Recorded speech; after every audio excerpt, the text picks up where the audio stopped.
Manchester United have been strongly advised against re-signing Paul Pogba to strengthen Ruben Amorim's squad. The former Red Devils midfielder is set to be available for a new club once he completes his 18-month doping ban later this month, leading to speculation about a potential return to Old Trafford. Pogba left United in 2022 as a free agent, joining Juventus on a 4-year deal. His first season back at Juventus was plagued by injuries, and following his return from Manchester in 2012, he rejoined United for a then-record $89 million in 2016. However, his career took a major turn when he was provisionally suspended for failing a drug test for non-endogenous testosterone in February 2024.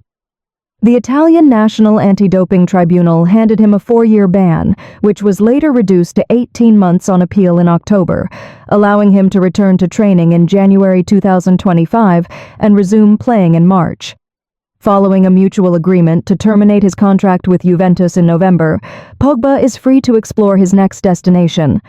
Former United player Mikael Silvestre, however, has stated that he wouldn't be tempted to sign Pogba on a free transfer, citing concerns about the cost and the uncertainty regarding Pogba's physical fitness after an extended period of inactivity. He highlighted that even before his ban, Pogba wasn't regularly playing for Juventus, and his fitness was a major question mark. Silvestre believes signing Pogba would be too risky unless he were at peak fitness, playing regularly, and in optimal physical and mental condition. Meanwhile, Manchester United's young striker Ethan Wheatley has signed a new contract that will keep him at the club until 2028, with the option for an additional year. Wheatley, who joined United at the age of 9, has already appeared for the senior team 4 times. Last season, he played a key role in United's successful youth teams, including scoring in the national final against Chelsea and the Premier League Cup final against Manchester City, helping the under-18s win 3 trophies. Wheatley, at just 18, averaged a goal every 117 minutes in Premier League 2 before heading out on loan to League 2 promotion chasers Walsall in January. He became the 250th youth graduate to represent United's first team, having also played for England at under-17, under-18 and under-19 levels. In other news, former Barcelona manager Xavi Hernandez has reportedly told Manchester United that he would be willing to take the job, but only if 2 of his former players at Barcelona are signed. The 2 players he is reportedly requesting are Frenkie de Jong and Ronald Araujo, both of whom have been heavily linked with United in the past. Despite growing tensions at Barcelona and a reported cooling of his relationship with Araujo, Xavi is said to be keen on reuniting with the duo at Old Trafford, with sources suggesting that Xavi sees United as an appealing prospect.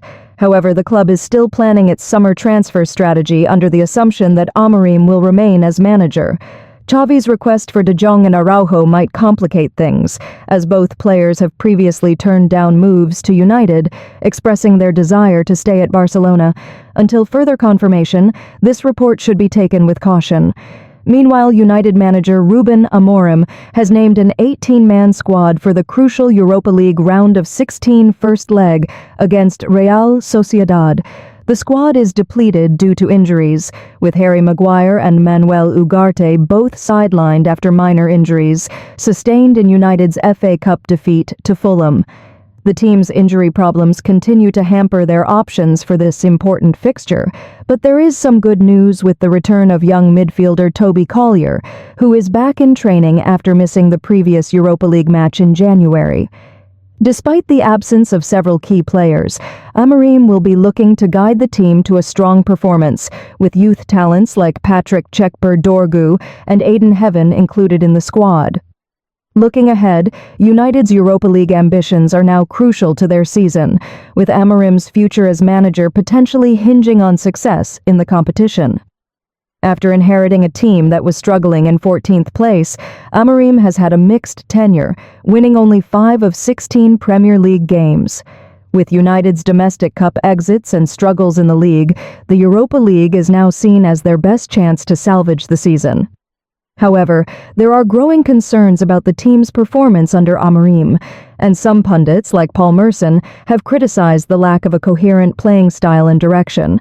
Merson has also raised concerns about United's lack of a clear game plan, even pointing out that a team like Fulham could field an entire starting 11 that might outperform United's. On the eve of the Real Sociedad match, Amorim conducted the team's final training session at Carrington, with several young players stepping up to fill. Tottenham are in danger of stretching their trophyless run to more than 17 years after losing the first leg of their Europa League last 16 tie at AZ, with one key star slammed for his performance and another going off injured again. Spurs went down 1-0 in the Netherlands as they produced one of their worst displays of the season when it mattered most, with a number of their top players failing to perform, and Dominic Solanke returning from injury only to limp off again. Skipper Son Heung-min came in for particular criticism as his season of struggle continued, with his display singled out by media outlets and an often critical former Tottenham star. Indeed, the national media did not hold back in their criticism, with the Express among the most damning. In their post-match ratings, they handed Son a dismal 3/10 and said, "Not for the first time this season, Spurs' talisman looked a shell of himself in attack. Started the game out wide before being drafted into the middle at halftime." The change made little difference, given the South Korean fluffed his best and only real chance of the match, subbed off for Dominic Solanke when Tottenham were searching for an equalizer. Meanwhile, former Spurs midfielder Jamie O'Hara, who was commenting during the match for Sky Sports, said, "At the moment, you need a goal. Postecoglou has taken Tell off. He has put Son up front, but Son's been non-existent in this game. You want players running behind, and that's just not happening for Spurs at all. Been really sloppy in possession. Expected a lot more from them in this game. It's a cup final, really. The season is on the line over these two legs. Looks like at the moment we're going out with a whimper." Son himself did admit that he was not at his best, along with the whole team, telling TNT Sports, "It's nowhere near where we should perform. It was very disappointing that we performed like this, including me. It's a big wake-up call because next week is the biggest game of the season. We didn't create anything in the first half, sloppiness, not performing the way we should. Everyone is very disappointed about the individual performance and the team performance. There are no excuses, we were not good enough. It's just 1-0, it's still not finished, and next week we have to be much better." Meanwhile, Tottenham are again sweating over the fitness of Solanke again after the striker appeared to pick up a fresh injury in the defeat to AZ. The striker made his return after 7 weeks out with a knee injury suffered in training, coming on with around 20 minutes to play as Spurs pushed for an equalizer. With the game heading into injury time, Solanke jumped to reach a cross, collided with Rome Jadon Owusu-Oduro mid-air, and fell to the pitch on his left-hand side. Solanke immediately looked in pain, clutching his side, and was unable to continue. He was quickly replaced by Dane Scarlett and helped from the pitch and down the touchline.